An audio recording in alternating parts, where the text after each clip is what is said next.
මං අද ඔයාලට කියලා දෙන්නේ වැදගත් පාඩමක්. මම මේ ළඟදී ගියා මලගෙදරක.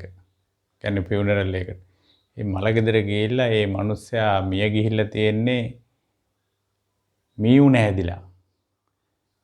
කුඹරක වැඩ කරන ගොවියෙක් කුඹර මඩ කරනකොට තමයි යාට උණ හැදිලා තියෙන්නේ. ඊට පස්සේ එයා කරලා තියෙන්නේ ඉක්මනට වපුර ගන්න ඕන නිසා ගෙදර ඉඳලා දවස් දෙක තුනක්ම පැනඩෝල් බිබී එයා මොකද කරලා තියන්නේ වැඩ කරලා වපුරලා ඉවර වෙලා දවස් 3-4ක්ම ඉඳලා තමයි එයා හොස්පිටල් එකට ගිහිල්ලා තියෙන්නේ. හොස්පිටල් එකට ගිහිල්ලා තව දවස් දෙක තුනකින් එයා මිය ඇදුණා. අට පොඩි ළමයි 4 දෙනෙක් හිටියා.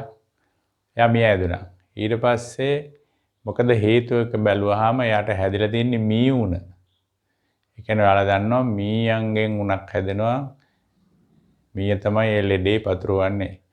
ඔයා බලන්න මේ මගේ මේ වීඩියෝ එකේ මම මුලට දාලා තියෙනවා මේ මී උණට මොකද්ද කරන්න ඕනි කියලා අවවාද දීලා තියෙන MOH එකෙන්. එක එක ප්‍රදේශවල MOH එකෙන් ඒගොල්ලන්ට අවවාද දීලා තියෙන මම දැක්කා මේ ඇඩ් එකක් දැක්කම මම Facebook එකේ. මේට ඒක හැමෝම මේ විදිහට පිළිපදින්න නැත්නම් ඔබේ ජීවිතයත් විනාශයටපත් වෙනවා.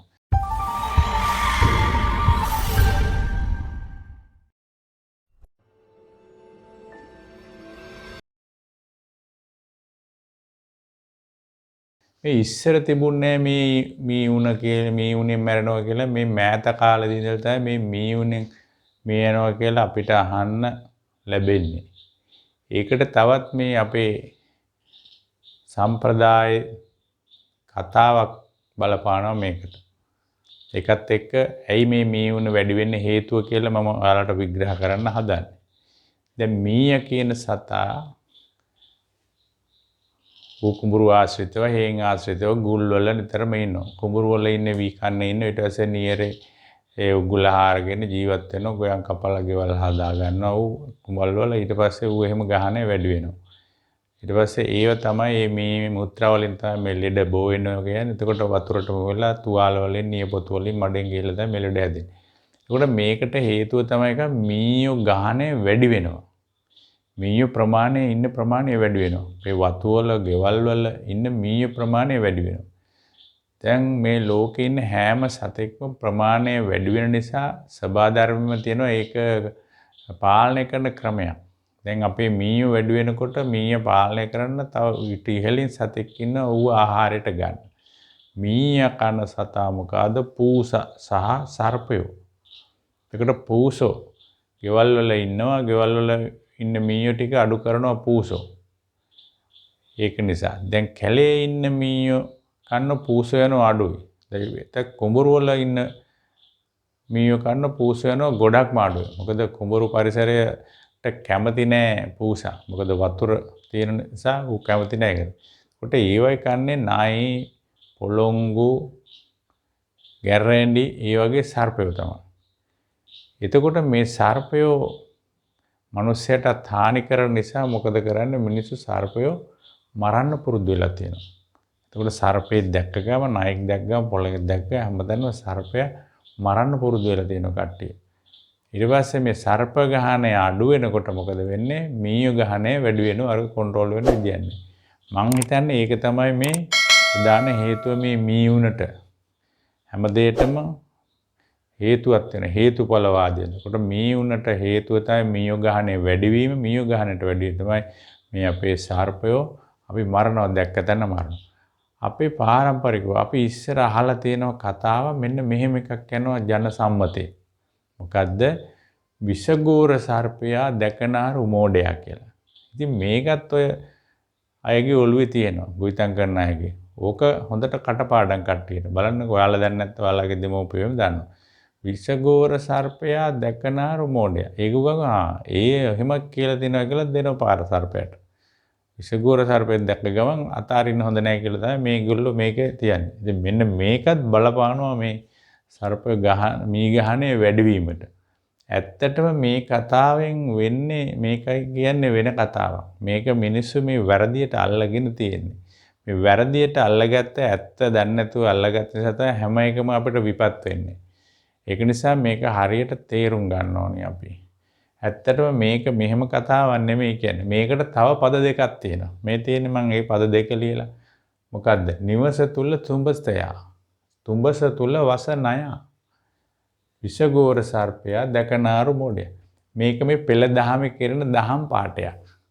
මේකෙන් කියන්නේ වෙන කතාවක්. මේකෙන් මොකද්ද කියන්නේ කියලා මම ඔයාලට විග්‍රහ කරලා දෙන්නම්.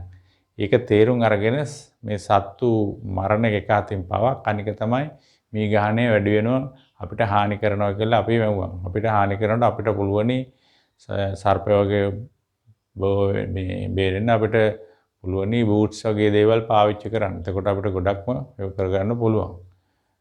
එතකොට මේකේ මොකද්ද මේක තේරුම? නිවස තුල තුඹසයා. මේ නිවස කියන්නේ අපේ මනුස්සයාගේ ශරීරයට මේ ශරීරය තුල තුඹස කියන තුඹස කියන්නේ මේ අවිද්‍යාවට. අවිද්‍යාව කියන්නේ ඇත්ත නොදැනීම. එතකොට අපි මේ හැමෝම රණ්ඩු වෙන්නේ, ගහගන්නේ, අඬන්නේ, වැළපෙන්නේ හැම දෙයකටම කේන්ති යන්නේ මේ මොකද අවිද්‍යාව නිසා. අවිද්‍යාව කියන්නේ ඇත්ත නොදැනීම. එතකොට මේ නිවස තුළ තුඹස කියලා කියන්නේ මේ අවිද්‍යාවට. මේක බණපදයක් අවිද්‍යාවට. එතකොට තුඹස තුළ වස නයා. එතකොට මේ අවිද්‍යාව කියන තුඹස තුළ ඉන්නව නයි. තුඹස තුළ නයෙක් ඉන්නවා. උපමා. ඒ නයා කියලා කියන්නේ තෘෂ්ණාවට. අපේ හැමෝගෙම තියෙන තෘෂ්ණාව, ආසාව. මේ තෘෂ්ණාව ආසාව නිසා තමයි ඔක්කොම දෙන්නේ. එතකොට මෙන්න මේ තෘෂ්ණාව කියන ණය මෝ විෂගෝර සර්පේ. මොහාම විෂගෝර සර්පේ. මේ එළියෙන් එක ගැන නෙමෙයි මේ කියන්නේ. ඒක අතාරින්න එපා. ඒක තෘෂ්ණාව කියන එක මොකද කරන්නේ? විනාශ කළම දාන්න ඕනේ කියලා මේ කියන්නේ. එතකොට අපේ මේ අවිද්‍යාව කියන තුඹස තුල ඉන්න තෘෂ්ණාව කියන සර්පයා ණය තියන්න එපා. ඒ විනාශ කළා දාන්න කියලා මේ කියන්නේ. මේක පෙළ දහමේන කතාවක්. ඇයි? මේක මේ ණය අපිට සර්පයෙක්ගේ වලිගෙන් අල්ලගත්තා වගේ කියන මේ දහම හරියට අල්ලගත්තේ නැත්තම් වලිගෙන් ඇල්ලුවා මොකද කරන්නේ? පැත්තට කනවා. ඒක නිසා මේ හරියට සර්පයාගේ බෙල්ලෙන්ම අල්ලගෙන විනාශ කරලා දාන්න කියලා කියන්නේ මේ අපේ පොළවේ ඉන්න සර්ප ගහණය විනාශ කරන්න මරන්න නෙමෙයි කියන්නේ මේ තෘෂ්ණාව අයින් කරන්න කියලා. ඉතින් ඔයාලා හැමෝටම මේක දන්නේ තියාට ඔය අපේ ගොවි මහත්තුරුන්ට එහෙම මේකේ සම්පූර්ණ තේරුම කියලා දෙන්න. කියලා දීලා මේ සර්ප ගහණය සර්පය මරන්න නැතුව ඉන්න. එතකොට මේ ගහණය අඩු වෙනවා, බැලන්ස් වෙලා යනවා. අන්න ඒක තමයි මට කියන්න ඕනේ. මෙන්න මේ වැරදි මත නිසා මෙතනක් තියෙන අවිද්‍යාව. මේ අවිද්‍යාව ඇත්ත නොදැනීම නිසා අපිට වෙන හානි තමයි මේ. අපි හිතන්නේ නැති වුණාට එතකොට මේ වුණ නිසා සර්පයා කෑවට වැඩිය අපිට මේ යන ප්‍රතිශතය වැඩි වෙලා තියෙන දැන් අපිට. ආන්න එකයි මට කියන්න ඕනේ. එහෙනම් ඔයාලා අවිද්‍යාව අයින් කළා, තෘෂ්ණාව අයින් කළා යහපත් ජීවිතයක් ගත කරන්න. එතකොට මේ ලෝකේ බැලන්ස් එක හරියට පවතිනවා. මෙවැනි තවත් ජීවිතයට වැදගත් දේශන ඔයාලට මගේ YouTube channel Tilak Jayasekara Real Thinking එකෙන් ඔයාලට ඉගෙන ගන්න පුළුවන්. ඔයාලා මේවා share කරන්න, subscribe කරන්න, like කරන්න, අනික් අයට කියලා දෙන්න මේවා.